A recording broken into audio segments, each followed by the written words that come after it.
3-0 গোলে স্কটল্যান্ডকে উড়িয়ে দিয়ে ব্রাজিল চলে গেল রাউন্ড অফ 32-তে। ভিনিসিয়াস জুনিয়রের একটা অসাধারণ পারফরমেন্স আমরা আবার দেখতে পেলাম। এছাড়া আজকে নেইমারকে কিন্তু আমরা দেখতে পেলাম প্রায় 981 দিন পর তিনি ব্রাজিল দলে নামলেন। আর যখন তিনি নামছিলেন গোটা গ্যালারি কিন্তু নেইমার নেইমার স্লোগানে ভরিয়ে দিচ্ছিল।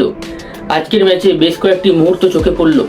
ম্যাথিউস কুনা সে কিন্তু নিজেকে বারবার প্রমাণ করছে, কার্লো আনচেলত্তিকে বাধ্য করছে তাকে প্রথম টিমে নামানোর জন্য। ইগর থিয়াগোর পরপর দুটি ম্যাচ তিনি খেললেন এবং প্রমাণ করলেন কেন তিনি ম্যানচেস্টার ইউনাইটেডে এত ইউটিলিটি একজন ফুটবলার, একজন ইম্পর্টেন্ট একজন ফুটবলার। আজকের ম্যাচে 3-0 গোলে ব্রাজিল জিতলো।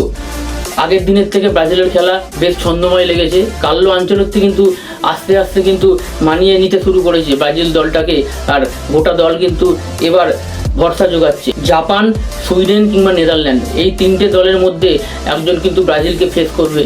আর এই তিনটে দলই কিন্তু যথেষ্ট ভালো দল। নেদারল্যান্ডের কথা বলতে গেলে নেদারল্যান্ড এখন গ্রুপ টপে রয়েছে, তারা কিন্তু যদি জিতে যায় তাহলে গ্রুপ টপেই থাকবে। আর জাপান আর সুইডেনের মধ্যে লড়াই হবে ব্রাজিল, আর সেই ম্যাচটি ব্রাজিলের প্রথম অ্যাসিড টেস্ট হতে চলেছে।